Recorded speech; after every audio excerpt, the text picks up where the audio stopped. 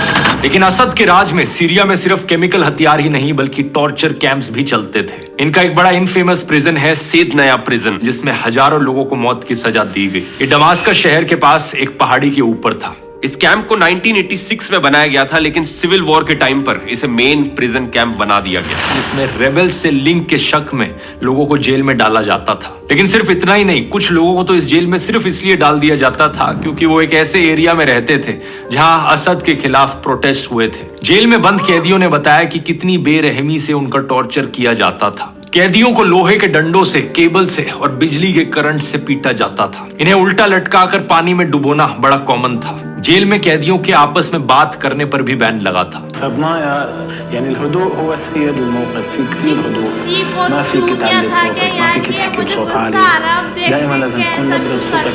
हालत यहाँ इतनी खराब थी कि इमेजिन करना मुश्किल है। मैं आपको ये चीजें वीडियो पर बता भी नहीं सकता, लेकिन इतना जरूर बता सकता हूं कि एमनेस्टी इंटरनेशनल ने अपनी रिपोर्ट में इस जेल को एक ह्यूमन स्लॉटर हाउस बताया था। 2011 से लेकर 2018 के बीच में इस एक प्रिजन कैंप में 30,000 से ज्यादा लोग मारे गए।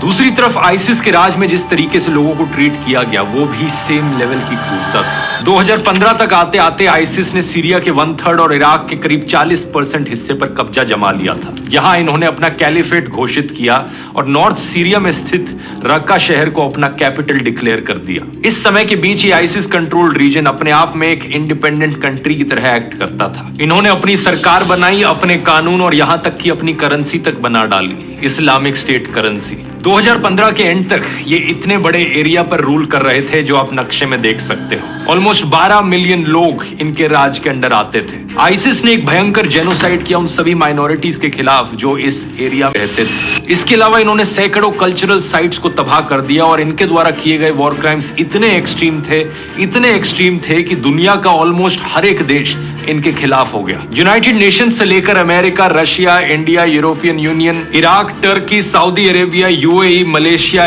इजिप्ट, सिंगापुर, ताइवान, चाइना और इवन तालिबान कंट्रोल्ड अफगानिस्तान, इन सब ने आईसिस को आतंकवादी संगठन घोषित कर दिया। आईसिस को खत्म करने के लिए अमेरिका और उसके एलाइज डायरेक्टली सीरियन वॉर में इन्वॉल्व हो जाते हैं और अपनी मिलिट्री भेजते हैं।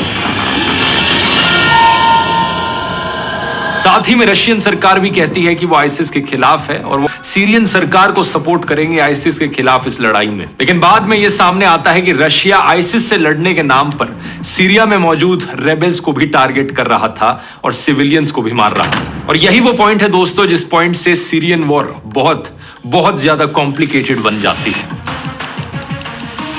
सोचकर देखो, एक तरफ यूएसए और रशिया लड़ रहे होते हैं। यूएसए असद के खिलाफ है, रेबल्स को सपोर्ट कर रहा है, लेकिन रशिया असद के सपोर्ट में लड़ रहा है। लेकिन ये दोनों ही साइड्स आईसिस के खिलाफ भी लड़ रही होती हैं। असद के खिलाफ सीरियन ऑपोजिशन होती है, आईसिस होती है और कर्ड्स भी होते हैं। आईसिस के खिलाफ असद, सीरियन ऑपोजिशन और कर्ड्स लड़ रहे होते हैं और बीच में यहाँ टर्की भी इन्वॉल्व हो जाता है। टर्की और कर्ड्स की सालों से अपनी लड़ाई चल रही होती है, तो कर्ड्स की सीरिया में पावर बढ़ते देख टर्की कर्ड्स के खिलाफ लड़ने आ जाता है। लेकिन इन कर्ड्स को अमेरिका का सपोर्ट मिल रहा होता है, तो इस जगह पर टर्की अमेरिका के खिलाफ हो जाता है। और ईरान और हिजबुल्लाह भी असद के सपोर्ट में लड़ रहे होते हैं, लेकिन आइसिस के खिलाफ लड़ रहे होते हैं। इसका नतीजा ये होता है कि पूरा का पूरा ये सीरिया का देश एक बेहद खौफनाक वॉर जोन बन जाता है। यही कारण है कि आपने वीडियोस देखे होंगे, पूरे के पूरे शहर चकनाचूर हो गए हैं, सिर्फ मलबा पड़ा है और टूटी फूटी बिल्डिंग है, पूरे के पूरे शहर तबाह हो गए। इसी की वजह से हमें 2015-16 में सीरियन रेफ्यूजी क्राइसिस देखने को मिलती है।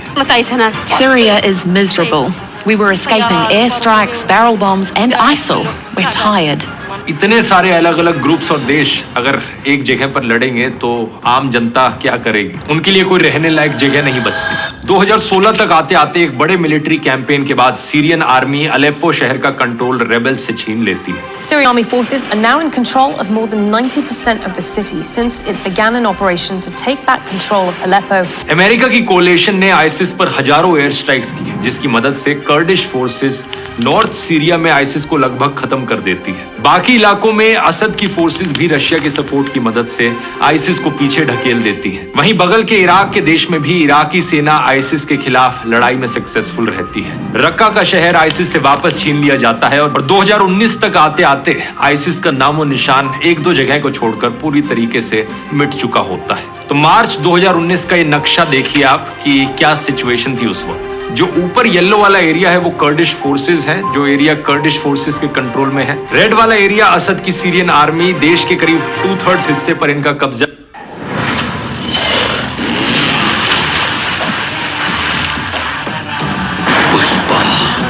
पुष्पराज, मैं झुकेगा नहीं साला।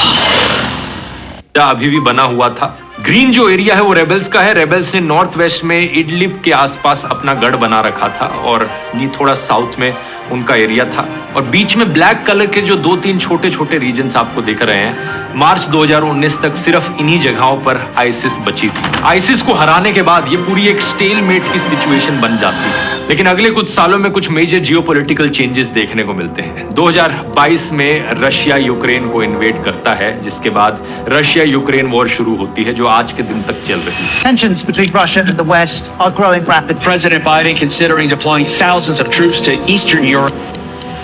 इसके बाद 2023 में शुरू होती है इजराइल पैलेस्टीन वॉर, जिसमें हिजबुल्लाह और ईरान भी बीच में जुड़ जाते हैं। और हिजबुल्लाह के पास फाइटर्स की कमी थी, तो हिजबुल्लाह ने अपने फाइटर्स को सीरिया से वापस बुला लिया। इन दो बड़ी वॉर्स की वजह से असद के जो सबसे बड़े सपोर्टर्स थे, रशिया, ईरान और हिजबुल्लाह, वो अपनी लड़ाइयों में बिजी हो जाते हैं। ऐसी सिचुएशन में आप एक्सपेक्ट करोगे कि अगर आप बशार अल असद की जगह पर होते तो चुपचाप बैठे रहते, जो शांति बनी रही है सीरिया में उसे कंटिन्यू रहने देते। लेकिन नवंबर 2024 में असद की सरकार रेबल्स पर फिर से हमला करना शुरू कर देती है और ये बशार अल असद की एक बहुत बड़ी बेवकूफी साबित होती है। 27 नवंबर 2024 रेबल्स। वीडियो की शुरुआत से मुझे पागल, चूतिया, हरामी लग रहा है ये। मैं क्या बोलूँ कि मेरे पीछे कोई मत आ जाना बाबा, लेकिन ये जो अब ध्रुव राठी अब बोल रहे हैं ना कि बेवकूफ़ी कर रहा है ये, लेकिन ये वीडियो की शुरुआत से बेवकूफ़ी कर रहा है यार। ये अगर ये सुधरा हुआ होता ना तो देश अभी अच्छा ठीक ठाक हरा भरा रहता। इसी की बेवकूफ़ी की वजह से ये सब तमाशा हो रहा है। सरकार के खिलाफ जवाबी हमला करना शुरू करते हैं।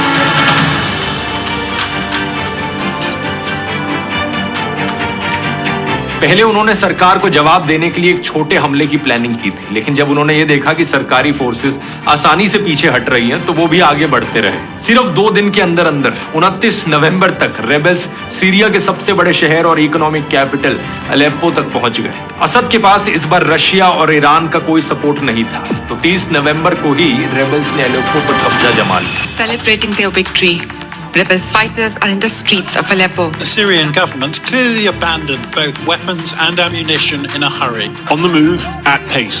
रेबल्स ने देखा लोहा गर्म है, हथौड़ा मार दो, इससे अच्छा मौका शायद कभी ना मिले। बड़ी तेजी से ये लोग आगे बढ़ते रहे और एक के बाद एक शहरों पर कब्जा जमाते रहे। रशिया की नींद थोड़ी देर में खुली। उन्होंने बशार अल असद को सपोर्ट करने की कोशिश की एयर स्ट्राइक्स करके रेबल बेसिस पर, लेकिन वो रेबल्स को रोकने के लिए काफी नहीं थी।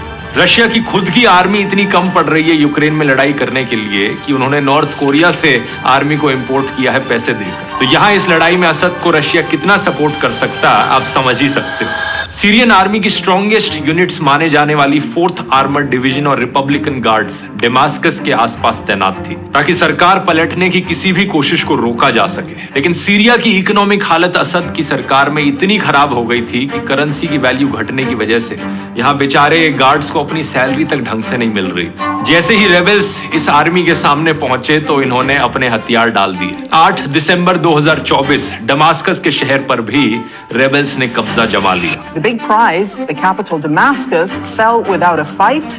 The Syrian army nowhere to be seen. यही वो दिन था जिसकी बात मैंने वीडियो के शुरू में करी थी। ये रेबल्स उस प्रिजन कैंप में पहुंचते हैं जहां पर ढेरों लोगों को टॉर्चर किया गया।